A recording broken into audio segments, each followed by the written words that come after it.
Hello everyone, welcome to Brickburst. My name's MJ and today I'm pitching 18 different direct-to-consumer sets for each of the Marvel Studios movies released so far. If you're new, please click on that subscribe button because we've got some amazing content coming very soon. So, in chronological order, for the Iron Man movie, the set name would be Stark Industries Arc Reactor Ambush. It would contain a large arc reactor at the centre, a brick-built Ironmonger figure, Iron Man Mark III, Pepper Potts, Agent Coulson, Obadiah Stane, James Rhodes and a S.H.I.E.L.D. agent. It would be $100 and I would envision this would have some light features on the actual arc reactor itself, and it would just look like a really cool display piece with some excellent and indeed much needed minifigures. I should point out at this stage that not all of the sets hold a direct to consumer price tag, but I envision the quality of the minifigures would include printing on the side of the arms and the side of the legs, and the designs would feature very little stickers, lots of printed elements, and highly detailed designs, making them ideal for collectors. For the Incredible Hulk, it would be called Hulk and Abomination Harlem Hustle, with a nice bit of alliteration there. It would have a large military helicopter, a car, a truck, some portion of street with destroyed buildings. Then the minifigures would be a big figure Hulk, a big figure Abomination, Betty Ross, Thunderbolt Ross, Bruce Banner, a helicopter pilot, and 2 civilians. This would be $130, and it would be a very interesting style of set. A lot of playset features there and some actual scenery and locations, but with a nice mixture of vehicles and minifigures in there as well, so you can set up some really good designs. Then for Iron Man 2, it would be called Final Battle in the Biodome. It would be a really beautiful set because of course this final scene in the Iron Man 2 movie actually has a really cool setting. It's like a Japanese water garden type thing. So there'd be a large water feature in the middle with lots of blue transparent tiling. There'd be lots of cherry blossom trees around and some nice Japanese scenery. The minifigures would give you Iron Man, War Machine, Whiplash in his final costume scene in the film, and you'd get an Air Force drone, a Navy drone and an Army drone. Because the set isn't particularly large, I've given it a fairly smaller price point of $60. You could up the price and just include several of each of the drones, and that would turn it much more into a minifigure focused set. Next up is Thor, and the set would be called The Destruction of the Bifrost. You would get a portion of the Bifrost Bridge, a very large portion. It would be a stunning set with lots of transparent pieces and maybe some light up features as well, which would run so well throughout the bridge itself. You would get the room at the end of the Bifrost where Heimdall stands guard and actually can function the Bifrost from. The minifigures would be Thor, Loki, Odin and Heimdall. So not many figures, but sort of the key figures from that scene, and of course you can't have Heimdall's sort of room without Heimdall. The price would be $120. I envision something a bit more grander in scale and appearance than the New York Bridge from Marvel Superheroes that was released a few years ago. Next up, Captain America the First Avenger. It would be called Hydra Bomber Mayday. Some of these names are a little bit work in progress. This one would have the Hydra aircraft, the escape craft like the Escape Hydra jet, Colonel's car, so that's Colonel Chester Phillips played by Tommy Lee Jones. It would be his awesome car. And a brand new element for the Tesseract, which would be, obviously, it would look a lot like the Cosmic Cube. Minifigures would be Captain America, Red Skull, a Hydra pilot, the Colonel, Chester Phillips, Peggy Carter, and it would be costed at $120. So it's quite a large vehicle, really, but a really awesome set with, again, some much required minifigures doing some nice filling in. Then, the most expensive one I've got so far on the list is for the Avengers. The name of the set is a bit of fun. That doesn't look like a party. So it would be one of those large Chitauri war creatures, all brick built with some really nice features. And you'd get lots of battle damaged minifigures. So you'd get Captain America, Iron Man, Thor, Black Widow, Big Fig Hulk, Hawkeye, and 4 Chitauri warriors for $180. So this would all be about the large Chitauri war beast building, which would be a magnificent and hopefully a very unique creature, perhaps with some large transparent display stands. Then for Iron Man 3, the set name would be House Party Protocol. You'd get a large construction docks with interconnecting platforms, so it'd be a very unique Lego set. Something that we've not really seen before. You know, just a lot of platforms, so the set itself has a sturdy base, but also a lot of height and a lot of customization options. Because whilst the price point would be $120, you'd save quite a lot of that money on the actual pieces itself and the large play setting, but it would have some tremendous minifigures. You get Aldrich Killian, Pepper Potts, Iron Man Mark 38, which is Igor, Mark 33 Silver Centurion, Mark 35 Red Snapper, Mark 39 Gemini, Mark 17 Heartbreaker, Mark 41 Bones, and Tony Stark. You could have more minifigures in there, such as James Rhodes and the President. What do you think, guys? Let me know in the comments below which other figures you think should be in this set. I've sort of chosen the main and most iconic of Iron Man's suits in that set. Next up, from Thor the Dark World, it would be called Battle for the Ether. It would be a I need to pronounce this correctly. Svartalheim? I think that's right. Battlefield. So that's where the Dark Elves live. It would be the large Dark Elves ship, so their main ship that they use. You'd get Malekith, Curse, Thor, Loki, Jane Foster, and 3 Dark Elves. It would be $130, so the main portion of this build would be the large Dark Elves ship. But I actually think it has a really fantastic design, how it sort of stands up on its end, which is pretty unique, and it would be, I think it would be quite a fun build, with some, again, some much needed figures that we haven't got. Then next up, Captain America the Winter Soldier. This was quite a hard one to choose for, actually. Whilst it's easily and pretty unanimously, I think, felt that the Winter Soldier is one of the best Marvel films, it doesn't necessarily have sort of ideas that lend themselves so well to Lego sets. Of course, you have got the helicarriers, the Insight helicarriers, but we've already had a very large helicarrier, and it's very expensive, and perhaps not appropriate in that there are 3 Insight helicarriers in the film, so you'd almost need 3 helicarriers in this set.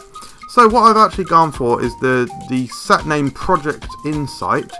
It would be an Insight helicarrier server room, so it'd be that server room that Captain America tries to get to remove the actual coding system for Project Insight. You'd get Captain America, you get the Winter Soldier, Falcon, and 2 S.H.I.E.L.D. agents. Now, whilst there are other minifigures that I think would be really good in this set, like Kobe Smulders as Maria Hill, and of course Nick Fury, they just didn't quite feel right for this particular scene. The price point for this is $80. Next up, Guardians of the Galaxy. Now this was a pretty hard one to choose for as well. I really wanted to go down the route of the Dark Aster Ronin ship, but I have simply gone for the slightly more straightforward Ultimate Collector Series style Milano ship. I think it's something that a lot of fans really want, and it's so iconic, it's such a great design, so I'd really love to see it in Lego UCS style. The minifigures would be some really premium versions of Star-Lord, Gamora, Rocket, Groot, Drax, Baby Groot in Plant Pot, Ronan, Nebula, and Yondu. So these would all be highly detailed and highly printed minifigures, and it would be a really awesome set. It would be priced at $180. Next up is Avengers Age of Ultron. Similarly to the Winter Soldier, I wasn't really sure which sort of set to go for this, but I ended up with going with a really awesome, highly detailed display set called Ultron's Throne Room. So you'd get a large decorative playset. It'd be Ultron's throne room with the surrounding destroyed temple around it. I think it's like a temple or sort of like a worship house. But they could do some really highly detailed finishes and just have it look really good, and all destroyed with battle damaging, of course.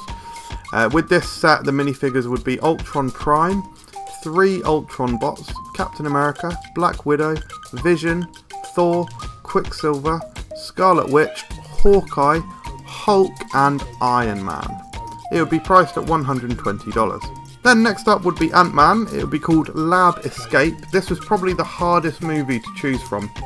Back a few years ago, we only got one set for Ant-Man, and it kind of captured all of the main characters. or most of them anyway. And yeah, I'm just not sure how well any of the scenes in Ant-Man would translate to Lego. You could have a really good sort of jokey set with Thomas the Tank Engine in and a train track, but that didn't feel quite right for a direct-to-consumer. In the end, I've gone for something which arguably isn't quite right for a direct-to-consumer anyway, but it's called Lab Escape. It would be a laboratory with the sort of gimmick being that you could fully enclose it. So you had all these sort of panels that lift away, a bit like the Millennium Falcon Lego sets. And they all can close up to make a really good display piece from the outside or from the inside, no matter how you display it. The minifigures would be Ant-Man, Hope Van Dyne, Yellow Jacket, some lab agents, Hank Pym, and you'd get some micro figures as well, being Ant-Man and Yellow Jacket. It would be priced at $70. Then next up is Captain America Civil War. It would be called Showdown at the Airport. Now, I appreciate that we've already had a airport scene set from Civil War. However, mine would be slightly different. It would be a full-size plane. You'd get a large terminal tower and an airport truck. So that would be sort of the bulk of the set. Just some really highly detailed and awesome looking vehicles. And then the minifigures would be incredible, and they would all be battle damaged minifigures again, like I did with the first Avengers film. They'd be Captain America, Falcon, Bucky, Scarlet Witch, Ant-Man, Hawkeye, Iron Man, War Machine, Black Panther, Black Widow, Spider-Man and Vision, and it would be priced at $150. Next would be Doctor Strange, and it would be the Sanctum Sanctorum battle. Now, I do know that this is the third iteration, or it would be the third iteration of the Sanctum Sanctorum, but I think it is the best choice for this. It would be a full-size, modular style building, and it would have a very unique play feature in that it folds out 4 times to create an interior filled with unique structures and optical illusions, transparent elements, moving features, lights, and lots of artifacts. I think the key thing here would be how highly detailed and how interesting and how unique the inside parts are. Whereas on the outside it would probably look fairly similar to the version in the Infinity War sets.